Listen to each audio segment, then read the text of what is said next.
நான் அரசியலுக்கு வருவது உறுதி. You are anti-Indian. அப்படின்னு சொல்லிட்டு ரெண்டு பேருமே சொல்லலை. ஸோ விஜய் அவர்களுக்கு கடல் போல வந்த கூட்டத்தையும் நம்ம பார்த்துருந்தோம். விஜய் அவர்கள் கன்னி வெடியில காலை வச்சுதான் அரசியலுக்கே வந்திருக்கிறாரு.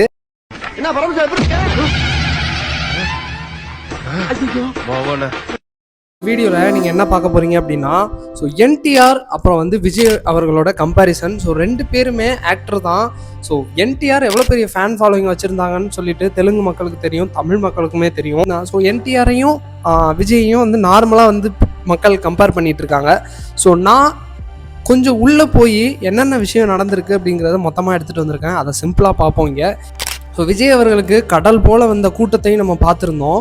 ஸோ அதே மாதிரி தான் என்டிஆருக்கும் இருந்தது. அவர் ஃபர்ஸ்ட் எலெக்ஷன்லையுமே ஜெயிச்சிருந்தார். ஸோ ரெண்டு பேருக்கும் என்ன வித்தியாசம், அவர் ஒரே அட்டம்ப்டில் சீஃப் மினிஸ்டர் ஆனார், இவரும் அதே மாதிரி ஒரே அட்டம்ப்டில் சீஃப் மினிஸ்டர் ஆகிறதுக்காக ட்ரை பண்ணிட்டு இருக்காரு. ஸோ என்டிஆர் என்ன பண்ணார், விஜய் என்ன பண்ணால் இந்த ஆட்சியை பிடிக்கலாம் அப்படிங்கிறத பார்ப்போம். இதெல்லாம் கரெக்டாக பண்ணியிருக்காங்களான்னு டிவிகே சைடில் என்ன பண்ணியிருக்காங்க அப்படின்னும் நம்ம பார்ப்போம். ஸோ என்டிஆருக்கும் விஜய் அவர்களுக்கும், ஸோ என்டிஆர் ஒரே தடவையிலே சீஃப் மினிஸ்டர் ஆகிட்டாரு. ஸோ விஜய் அவர்களும் அதே மாதிரி ஒரே தடவையில் ஆக முடியுமா? ஸோ அவங்க ரெண்டு பேருக்கும் உள்ள டிஃப்ரென்ஸ் என்ன? இந்த மாதிரி நம்ம தமிழ்நாட்டில் எம்ஜிஆர் அவர்களோட கம்பேரிசன் பண்ணி விஜய் அவர்களை டிவிகே ரசிகர்களாக இருக்கட்டும், தொண்டர்களாக இருக்கட்டும் சொல்லி பார்த்துருப்போம். பட் என்டிஆருக்கும் விஜய்க்கும் தான் கம்பேரிசன் பண்ணணும். கம்பேரிசன் பண்ணவும் கூடாது. ஏன்னு நான் லேட்டாக சொல்கிறேன். ஸோ ஏன் கம்பேரிசன் பண்ணணும்னு நான் இப்போ சொல்கிறேன். ஸோ ரெண்டு பேரையும் ஏன் இங்கே கம்பேரிசன் பண்ணணும் அப்படின்னா, ஸோ என்டிஆர் அவர்கள் ஒரு பெரிய நடிகர், உச்ச நட்சத்திரம். எப்போன்னா 1960. ஸோ அப்போ உள்ள காலகட்டத்தையும் இப்போயும் கம்பேர் பண்ண முடியுமானா எஸ், கம்பேர் பண்ண முடியும். ஏன் அப்படின்னு சொன்னால், என்டிஆர் அவர்கள் ஒரே அட்டம்ப்ட்லேயே சீஃப் மினிஸ்டர் ஆகிட்டாரு. அதே தான் இங்கே ட்ரை பண்ணுறாரு டிவிகே தலைவர் விஜய். ஸோ அவருக்கு அங்கே பெரிய ஃபேன் ஃபாலோவிங் இருந்துச்சு. டிவிகே விஜய்க்கும் இங்கே பெரிய ஃபேன் ஃபாலோவிங் இருக்குது. ஸோ ரெண்டு சைடுமே ஈக்குவலண்ட்டான ஒரு போட்டி தான். பட் களம் தான் வேறு. அங்கே எப்படி இருந்தது, இங்கே எப்படி இருக்குது அப்படிங்கிறத நம்ம இந்த வீடியோவில் ஃபுல்லாக பார்ப்போம். ஸோ நம்பர் 1 முதல் விஷயம், என்டிஆர் அவர்கள் 300க்கும் மேற்பட்ட படங்கள் நடிச்சிருக்காரு தெலுங்கில், மாஸ் ஹீரோ. அதே மாதிரி இங்கே விஜய் அவர்கள் 50க்கும் மேற்பட்ட படங்களை நடித்து வெற்றிகரமாகவும் நடிச்சிருக்காரு. ஸோ அவரை விட கம்மியான படங்கள் தான் நடிச்சிருக்கிறாரு விஜய் அவர்கள். ஸோ கம்பேரேட்டிவ்லி ரெண்டு பேருக்கு யார் ஃபேன் ஃபாலோவிங் அதிகம் அப்படின்னு சொன்னால் விஜய் அவர்களுக்கு தான். ஏன்னா இன்டர்நெட் இப்போ பூம் ஆகிருக்கு. அப்போ அந்த காலகட்டத்தில் அதை வச்சு அவர் மேக்கப் பண்ணி சீஃப் மினிஸ்டராகவே ஆகிட்டாரு. ஸோ அது ரொம்ப பெரிய விஷயம். நம்ம இங்கே கம்பேரிசன் மட்டும் பார்ப்போம் இப்போதைக்கு. ஸோ என்டிஆரோட டேட் ஆஃப் பர்த் பார்த்தோன்னா 1923 1996 வரைக்கும் இருந்திருக்காரு. ஸோ விஜய் அவர்கள் கரண்ட்லி இப்போ இருந்துட்டு-இருக்கிறாரு. ஸோ விஜய் அவர்கள் இயர்லி ஸ்டேஜ்லேயே வந்துட்டாரு பொலிட்டிக்ஸுக்கு. ஸோ அவர் இவரை விட கொஞ்சம் கூட ஏஜில் தான் வந்தார். ஆனால் அரசியலுக்கு வருவது உறுதி, தேதி பின்னர் அறிவிக்கப்படும். நான் அரசியலுக்கு வருவது உறுதி.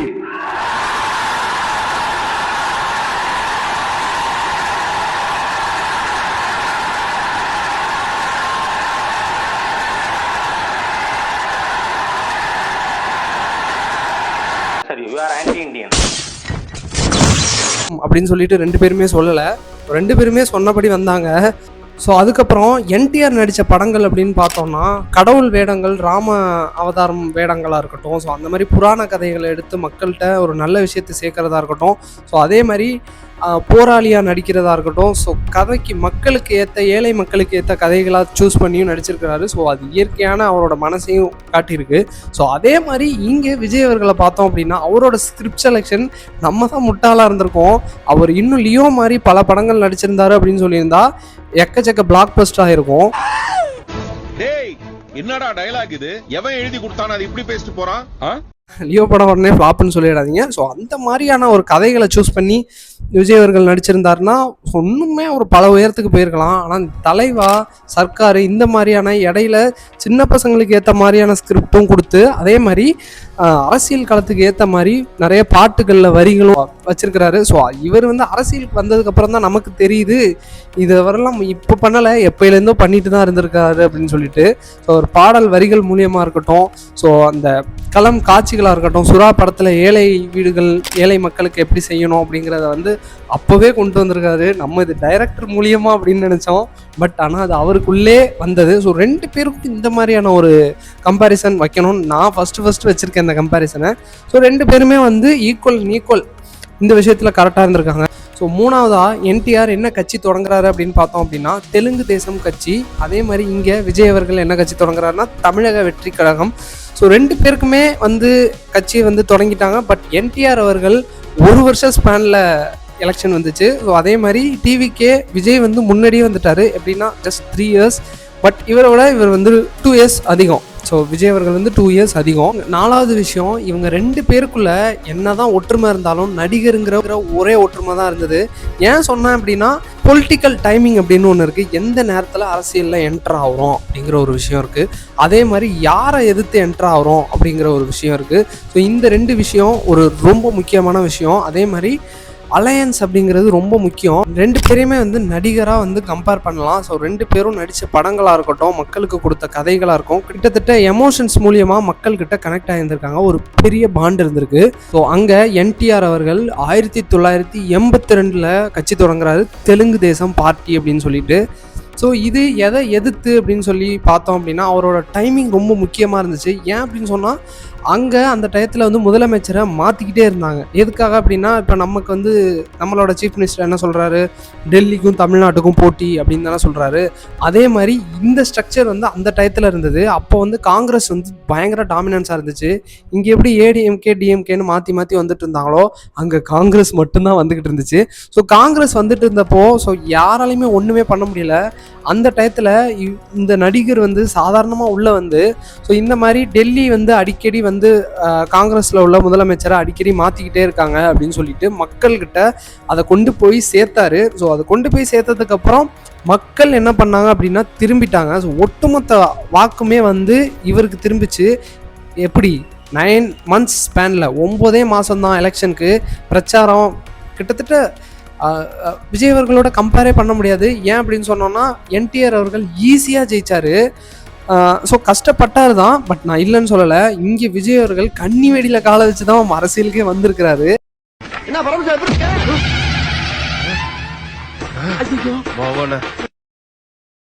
அங்கே அவர் அப்படி கிடையாது. சுச்சுவேஷன் கரெக்டாக இருந்தது. ஸோ டைமிங்கும் கரெக்டாக இருந்தது. ஸோ அப்படி இருக்கும்போது ஈஸியாக உள்ளே நுழையும் போது சில நலத்திட்டங்களாக இருக்கட்டும், ஸோ மக்களுக்கு என்ன தேவைங்கிறதோட உள்ளே வந்து அந்த டைமை வந்து கரெக்டாக பிடிச்சிட்டு உள்ளே வந்ததுனால அவர் வந்து அந்த வெற்றியை வந்து அட்டைன் பண்ணிட்டு போயிட்டே இருந்தார். ஸோ அதுக்கப்புறம் வந்ததுக்கப்புறமே வந்து விடலை.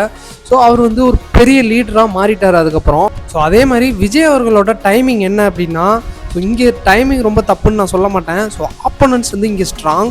ஸோ கடந்த டிகேட்ஸ் எடுத்து பார்த்தீங்க அப்படின்னா டிஎம்கே ஏடிஎம்கே இப்படி தான் இருந்திருக்கு. ஸோ இடையில ஒரு பார்ட்டி கூட பார்த்துருக்க முடியாது. ஸோ காங்கிரஸ்க்கு அப்புறம் அந்த மாதிரி மாற்றி வந்து முடிச்சுட்டாங்க. ஸோ இடையில யாருமே வர முடியாது. அந்த மாதிரியான ஒரு பெரிய டாமினன்ஸான பார்ட்டிஸ் மத்தியில் பிஜேபி ஆண்டுகிட்டு இருக்கு.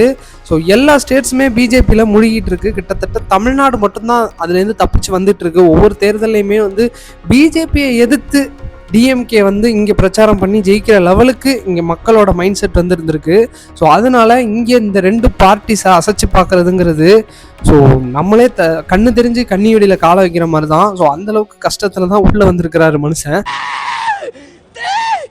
ஸோ அதே மாதிரி ஆட்சி அதிகாரம் பவர், அதாவது பணம் ஓரளவுக்கு இப்போ எல்லாமே ட்ரெண்டில் எப்படி போயிட்டுருக்கு, பொலிட்டிக்ஸுங்கிறது ஒரு பிஸ்னஸ் மாதிரி போயிட்டுருக்கு. என்ன அப்படின்னா 50-70+ ஏஜ் ஆனதுக்கப்புறம் அரசியலுக்கு வந்து ஸோ ஒரு எம்பி சீட்டோ ஒரு எம்எல்ஏ சீட்டோ இந்த மாதிரி ஒரு சீட்டை பிடிக்கிறது, சீட்டுங்கிறது ஒரு பெரிய விஷயம் ஆயிடுச்சு அரசியல் அப்படிங்கிறதுல. ஸோ அதுவும் நடிகர்கள் இதில் வந்து பயங்கரமாக ஸ்கேம் பண்ணுறாங்க பீப்புளை. ஸோ இந்த மாதிரி 2 பார்ட்டிஸும் பயங்கரமாக ரூல் பண்ணிட்டு இருக்க இந்த நேரத்தில் ஒருத்தர் வராரு. யாருன்னா விஜய் அவர்கள் வந்துட்டார். ஸோ வருவேன் அப்போ வருவேன்னு சொல்லிக்கிட்டு இருந்தாரு. திடீர்னு வந்துட்டாரு. வந்ததுக்கப்புறம் எல்லாருக்குமே பெரிய ஷாக்கு. ஸோ மேசிவான கூட்டம் கூடுது. எங்கே போனாலும் கூட்டம். நாமக்கல், திருவாரூர், தஞ்சாவூர் எங்கே போனாலுமே கூட்டம். ஒன்றுமே பண்ண முடியலை. கூட்டத்தை பார்த்துட்டு எல்லாருமே மிரண்டு போனது தான் மிச்சம். ஸோ இந்தியன் பாலிட்டிக்ஸே வந்து அந்த கூட்டத்தை பார்த்து மிரண்டு போணுச்சு. ஸோ அவங்களோட ஓட் பேங்க் எவ்வளோ வேணாலும் இருக்கலாம், அவங்க எவ்வளோ வேணாலும் இது வரைக்கும் ஜெயிச்சிருக்கலாம். அந்த கூட்டத்தை பார்த்து ஒரு செகண்ட் மிரண்டு போயிட்டாங்க எல்லாருமே. ஸோ இங்கே வந்து போட்டிங்கிறது வந்து அவர் உள்ளே வந்தார் அப்படின்னா கடுமையாகும் அப்படின்னு சொல்லிட்டு எல்லாருக்குமே தெரியும். ஓட் பேங்க் அப்படிங்கிறது பயங்கரமாக ஸ்ப்ளிட் ஆக போகுது. ஸோ விஜய் அவர்கள் ஒரு முக்கியமான ஃபேக்டராக இருப்பார் டிஎம்கே ஏடிஎம்கே ஜெயிக்கிறதுக்கு அப்படின்னு சொல்லிட்டு நிறைய கோணங்களில் எல்லாருமே கருத்து கணிப்பு விட்டதாக இருக்கட்டும், அந்த மாதிரிலாம் இருந்துட்டு போகுது. ஆனால் இப்போ வந்து இவர் உள்ளே வந்ததுனால ஸோ யார் ஜெயிப்பா அப்படிங்கிறதே நிறைய மக்களால் வந்து சொல்ல முடியல. ஸோ ஆப்வியஸ்லி நிறைய அரசியல் தெரிஞ்ச ரொம்ப வளர்ந்துன்னு கொட்டப்பட்டவங்களாக இருக்கட்டும், அவங்கள்ட்ட கேட்டால் கூட கொஞ்சம் யோசித்து சொல்கிற மாதிரியெல்லாம் இருக்காங்க. ஸோ அதனால் இவர் வந்து சூழ்நிலை அப்படிங்கிறது வந்து கம்ப்ளீட்டாக டிஃப்ரெண்ட். என்டிஆருக்கும் இங்கேயும் அங்கே வந்து காங்கிரஸ் வந்து டாமினன்ஸாக இருந்துச்சு. இங்கே அவர் டிஎம்கேவே எதுக்கணும், ஏடிஎம்கேவே எதுக்கணும், பிஜேபியும் எதுக்கணும். ஸோ தனியாக நிற்கிறாரு. ஸோ அது வேற ஒரு பெரிய கூடுதலாக ஒரு பிரச்சனை. ஸோ இது எல்லாத்தையும் பண்ணுறதுனால அவரையும் இவரையும் கம்பேரே பண்ண முடியாது. ஸோ அவருக்கு ஒரு க்ரூசிங் விக்ட்ரி, ஒன்றுமே பண்ணிக்க முடியாது அதெல்லாம். ஸோ அந்த டயத்தில் டைமிங் மேட்சாக இருந்துச்சு. ஸோ அது மாதிரி ஜெயிச்சார். ஸோ அதனால இவர் வந்து ஜெயிக்க மாட்டாரா அப்படின்னு சொன்னீங்கன்னா அப்படியெல்லாம் சொல்லலை. கம்பேரிசன் தான் சொல்கிறேன். அதெல்லாம் ஒன்று ஒன்றா போக ஒவ்வொரு வீடியோவாக பார்த்துட்டு போயிட்டே இருப்போம். ஸோ 2 பேருக்கும் உள்ள கம்பேரிசன் தான் சொல்கிறேன். மக்கள் இங்கே பிளைண்டாக கம்பேர் பண்ணுறாங்க. ஸோ அவரும் ஆக்டர், தளபதி விஜய் அவர்களும் ஆக்டர் அப்படிங்கிறதுனால அவர் ஃபேம் வச்சுருந்தார், ஈஸியாக வந்துட்டார். அதே மாதிரி டிவிகே விஜய் அவர்களுக்கும் சினிமாவில் நடித்து பயங்கரமான ஃபேம் இருக்குது. ஸோ அதனால் ஓட்டு ஆட்டோமேட்டிக்காக வந்து நம்ம ஜெயிச்சிருவோம் அப்படின்னு சொல்லி சாதாரண புரிதலில் இருக்காங்க. நான் இதை கிளாரிஃபை பண்ணுறதுக்கு தான் இவங்க என்ன நலத்திட்டங்கள் கொடுத்தாங்க, இவங்க எந்த டைமிங்கில் வந்தாங்க, இவங்களுக்கு ஏஜ் என்ன, இவங்க வந்து ஒரு கட்சியை வச்சு அரசியல் பண்ணாங்களா, இவங்களுக்கு வந்து அலையன்ஸ் தேவையா அப்படின்னு சொல்லிட்டு எல்லா கோணத்துலேயும் நான் இங்கே கொண்டு வந்தது. அதே மாதிரி அங்கே என்டிஆருக்கு பெரிய அலையன்ஸ் அந்த மாதிரியெல்லாம் கிடையாது. ஸோ சிங்கிள் பார்ட்டி ஆப்போசிட்டில் காங்கிரஸ், இந்த மாதிரி விஷயம் ஈஸியாக இருந்துச்சு. ஸோ அப்போது வந்து நலத்திட்டங்களை அறிவிச்சு, ஸோ அந்த நலத்திட்டங்களை ஆட்சிக்கு வந்ததுக்கப்புறம் நடைமுறைப்படுத்தினார். ஸோ உண்மையை சொல்லணும்னா என்டிஆர் அவர்களுக்கு ஆக்டர்னு சொல்லிட்டு நிறையா ஓட்டு விழுந்தது. அதே மாதிரி அந்த மக்கள் வந்து யோசிச்சும் ஓட்டு போட்டாங்க. இந்த மாதிரி நலத்திட்டங்கள், இந்த மாதிரி இந்த விஷயங்கள்லாம் செய்வார் அப்படின்னு நம்பி ஓட்டு போட்டாங்க. அதனால அதே இங்கே விஜய் அவர்களுக்கு டிஎம்கே ஏடிஎம்கே 2 மேசிவ் பார்ட்டிஸ் ஏற்கனவே ஓட்டு போட்டு மக்கள் பழகிட்டாங்க. அவ்வளோ சீக்கிரத்தில் அவங்க மைண்டை மாற்றிட முடியாது. ஸோ மாற்றுற மாதிரி நிறைய பிரச்சாரங்கள்லாம் பண்ணியிருக்காரு. அதே மாதிரி 2 பார்ட்டிஸ் டிஎம்கே ஏடிஎம்கே இங்கே அவங்கள எதிர்த்து வாரிசு அரசியல், ஊழல், இதை வச்சு தான் அவர் வந்து பெருசாக வந்து இந்த பிரச்சாரங்களில் வந்து சொல்லி முன்னெடுத்து எல்லா விஷயங்களையுமே ஸ்டேஜஸில் பேசுகிறதா இருக்கட்டும், இந்த மாதிரி பேசி தான் இவர் வந்து நலத்திட்டங்களை அறிவிக்கிறதா இருக்கட்டும், இந்த மாதிரி நிறையா சொல்லியிருக்காரு.